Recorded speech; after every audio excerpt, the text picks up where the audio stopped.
ಎಸ್ಕಲೇಟರ್ನಲ್ಲಿ ಬಿದ್ದಿದ್ದ ಮಗು ಸಾವನ್ನಪ್ಪಿದೆ. ಎಸ್ಕಲೇಟರ್ನಿಂದ ಕೆಳಗೆ ಬಿದ್ದಿದ್ದ ಮಗು ಚಿಕಿತ್ಸೆ ಫಲಕಾರಿಯಾಗದೆ ಸಾವನ್ನಪ್ಪಿದೆ.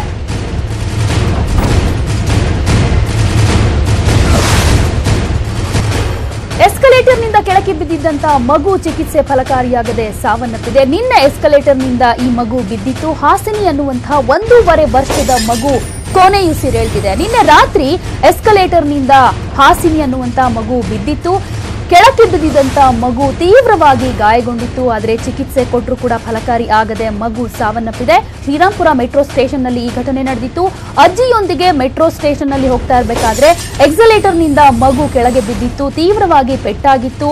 ಆಸ್ಪತ್ರೆಗೆ ದಾಖಲು ಮಾಡಲಾಗಿತ್ತು. ಆದರೆ ಚಿಕಿತ್ಸೆ ಫಲಕಾರಿಯಾಗದೆ ಮಗು ಸಾವನ್ನಪ್ಪಿದೆ. 1.5 ವರ್ಷದ ಹಾಸಿನಿ ಇವತ್ತು ಕೊನೆಯುಸಿರೆಳೆದಿದೆ. ನಿನ್ನೆ ರಾತ್ರಿ ಈ ಘಟನೆ ನಡೆದಿತ್ತು. ಶ್ರೀರಾಂಪುರ ಮೆಟ್ರೋ ಸ್ಟೇಷನ್ನಲ್ಲಿ ಎಸ್ಕಲೇಟರ್ನಿಂದ ಕೆಳಗೆ ಮಗು ಬಿದ್ದಿತ್ತು. ತಕ್ಷಣ ಆಸ್ಪತ್ರೆಗೆ ಸೇರಿಸಿದ್ರು ಕೂಡ ಯಾವುದೇ ಯೂಸ್ ಆಗಲಿಲ್ಲ. ಯಾಕೆಂದ್ರೆ ಗಂಭೀರವಾಗಿ ಮಗು ಗಾಯಗೊಂಡಿತ್ತು.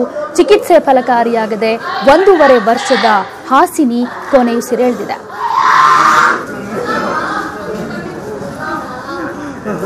ಈ ಬಗ್ಗೆ ಮತ್ತಷ್ಟು ಮಾಹಿತಿಯನ್ನ ನಮ್ಮ ರಿಪೋರ್ಟರ್ ಸೌಮ್ಯ ಕೊಡ್ತಾರೆ. ಸೌಮ್ಯ, ತೀವ್ರಗತಿಯಾದಂತಹ ಗಾಯಗಳೇನಾದ್ರೂ ಆಗಿದ್ವಾ?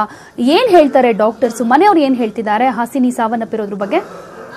ಹೌದು ಪ್ರತಿಮಾ, ನಿನ್ನೆ ರಾತ್ರಿ ಸುಮಾರು 8:15 ವೇಳೆಗೆ ನಡೆದಂತಹ ಒಂದು ಘಟನೆ ಇದು. ಹಾಸಿನಿಯನ್ನ ಅವರ ತಾತ ಕರ್ಕೊಂಡು ಹೋಗ್ತಾ ಇದ್ರು ಮೆಟ್ರೋ ಸ್ಟೇಷನ್ ಅಲ್ಲಿ. ಆದ್ರೆ ಎಸ್ಕಲೇಟರ್ ನಲ್ಲಿ ಹತ್ಬೇಕಾದ್ರೆ ಮಗು ಆಯತಪ್ಪಿ ಕೆಳಗ್ ಬಿದ್ದಿರೋಂಥದ್ದು. ತಾತನ ಕೈಯಿಂದ ಅದು ಆಯತಪ್ಪಿ ಕೆಳಗ್ ಬಿದ್ದಿರೋಂಥದ್ದು. ಆದ್ರೆ ಕೆಳಗ್ ಬಿದ್ದ ಮಗು ನೇರವಾಗಿ ರಸ್ತೆಗೆ ಬಿದ್ದಿದೆ, ಕುವೆಂಪು ರಸ್ತೆಗೆ ಬಿದ್ದಿರೋಂಥದ್ದು. ಸೊ ಮೆಟ್ರೋ ಸ್ಟೇಷನ್ ಒಳಗಡೆ ಏನಾದ್ರು ಅವಘಡಾದ್ರೆ ಅದು ನೇರವಾಗಿ ರಸ್ತೆಗೆ ಮಗು ಬಂದು ಬೀಳುತ್ತೆ ಅಂದ್ರೆ ಎಷ್ಟು ಮಟ್ಟಿಗೆ ಈ ಒಂದು ಸೆಕ್ಯೂರಿಟಿ ಫೇಲ್ಯೂರ್ ಇದೆ ಇಲ್ಲಿ ಅನ್ನೋದನ್ನ ಗಮನಿಸಬಹುದು. ಸೊ ಆಗ ಕೆಳಗ್ ಬಿದ್ದಂತಹ ಮಗು ನೇರವಾಗಿ ಎದುರುಗಡೆಯಿಂದ ಒಬ್ಬ 2 ವೀಲರ್ ನಲ್ಲಿ ಬರ್ತಾ ಇದ್ದಂತವ್ರು ಸಡನ್ ಬ್ರೇಕ್ ಹಾಕಿದ್ರಿಂದ ಆ ಕ್ಷಣಕ್ಕೆ ಆಗುವಂತಹ ಮತ್ತೊಂದು ಅಪಘಾತ ಅಲ್ಲಿ ತಪ್ಪಿತು ಅಂತ ಹೇಳ್ಬೋದು. ನಂತರ ಮಗುವನ್ನ ಕೂಡ್ಲೆ ಅದೇ ಬೈಕ್ ಸವಾರ ಕೆಸಿ ಜನರಲ್ ಆಸ್ಪತ್ರೆಗೆ ಶಿಫ್ಟ್ ಮಾಡಿದ್ರು. ಕೆಸಿ ಜನರಲ್ ನಲ್ಲಿ ಮಗು ಕಂಡೀಷನ್ ತುಂಬಾ ಕ್ರಿಟಿಕಲ್ ಇದೆ, ಹಾಗಾಗಿ ದಯವಿಟ್ಟು ನಿಮ್ಯಾನ್ಸಿ ಕರ್ಕೊಂಡು ಹೋಗಿ ಅಂತ ಹೇಳಿದ್ರು. ಅದೇ ಆಂಬುಲೆನ್ಸ್ ನಲ್ಲಿ ನೆಕ್ಸ್ಟ್ ನಿಮ್ಯಾನ್ಸಿಗೆ ಶಿಫ್ಟ್ ಮಾಡ್ಲಾಯ್ತು. ನಿಮ್ಯಾನ್ಸ್ ನಲ್ಲಿ ಇಮಿಡಿಯೇಟ್ ಆಗಿ ವೆಂಟಿಲೇಷನ್ ಕಷ್ಟ ಆಗುತ್ತೆ ಅನ್ನೋ ಕಾರಣಕ್ಕೆ ಇಂದಿರಾ ಗಾಂಧಿ ಆಸ್ಪತ್ರೆಗೆ ಶಿಫ್ಟ್ ಮಾಡಿದ್ರು. ಸೊ ಇಷ್ಟೆಲ್ಲ ಆದ ನಂತರ ಇಂದಿರಾ ಗಾಂಧಿ ಆಸ್ಪತ್ರೆಯಲ್ಲಿ ಕೂಡಲೇ ಆ ಮಗುವಿಗೆ ಚಿಕಿತ್ಸೆನ ಕೊಡೋದಕ್ಕೆ ಶುರು ಮಾಡಿದ್ರು ಕೂಡ ತಲೆಗೆ ಗಂಭೀರವಾದ ಗಾಯಗಳಾಗಿತ್ತು. ಅಲ್ಲದೆ ಕೇವಲ 1.5 ವರ್ಷ ವಯಸ್ಸಿನ ಮಗುದು, ಹಾಗಾಗಿ ಅಷ್ಟು ದೊಡ್ಡ ಮಟ್ಟಿಗೆ ಏಟನ್ನ ತಡ್ಕೊಳ್ಳುವಂತಹ ಶಕ್ತಿ ಮಗುಗೆ ಇರ್ಲಿಲ್ಲ. ರಾತ್ರಿ ಎಲ್ಲ ಆ ಮಗುವನ್ನ ಸ್ಟೆಬಿಲೈಸ್ ಮಾಡೋದಕ್ಕೆ ಅದೆಷ್ಟೇ ಪ್ರಯತ್ನ ಪಟ್ಟರು ಕೂಡ ವೈದ್ಯರು ಅದು ಸಫಲ ಆಗಿಲ್ಲ. ಇವತ್ತು ಬೆಳಿಗ್ಗೆ ಮಗು ಅಸುನೀಗಿದೆ ಅನ್ನುವಂತ ವಿಚಾರ ಗೊತ್ತಾಗಿದೆ. ಕುಟುಂಬದವರ ಆಕ್ರಂದನ ನಿಜಕ್ಕೂ ದೊಡ್ಡಕ್ಕೆ ಇದೆ. ಯಾಕೆಂದ್ರೆ ಹೇಳಿದ್ರೆ ಒಂದು ಕಡೆ ತಾತನ ಕೈಯಿಂದನೇ ಆಯತಪ್ಪಿ ಮಗು ಬಿದ್ದಿರೋದು ಹೌದಾದ್ರೂ ನೇರವಾಗಿ ರಸ್ತೆಗೆ ಬಿದ್ದಿದ್ದು ನೋಡಿ ಅವರು ಕೂಡ ತುಂಬಾ ಶಾಕ್ ಆಗಿದ್ರು. ಅಲ್ಲದೆ ಈ ಚಿಕ್ಕ ಮಗು ಬೇರೆ ಎಷ್ಟೊಂದು ನೋವನ್ನ ಅನುಭವಿಸಿತ್ತು. ಇದೆಲ್ಲದಕ್ಕೂ ಕೂಡ ಮೆಟ್ರೋನಲ್ಲಿ ಇಲ್ಲದಲೇ ಇರುವಂತಹ ಒಂದು ಸೇಫ್ಟಿ ಮೆಷರ್ಸೇ ಕಾರಣ ಅಂತ ಅವರಿಗಾಗ್ಲೇ ಪೊಲೀಸ್ ಠಾಣೆಯಲ್ಲಿ ದೂರನ್ನ ಕೂಡ ದಾಖಲಿಸಿದ್ದಾರೆ. ಪ್ರತಿಮಾ, ಓಕೆ, ಧನ್ಯವಾದ ಸೌಮ್ಯ ತಮ್ಮೆಲ್ಲ ಮಾಹಿತಿಗೆ.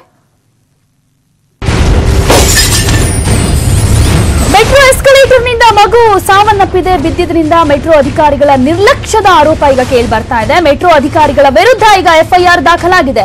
ಸುರಕ್ಷತಾ ಕ್ರಮಗಳನ್ನ ಕೈಗೊಂಡಿಲ್ಲ ಅನ್ನುವಂತ ದೂರು ಕೂಡ ದಾಖಲಾಗಿದೆ.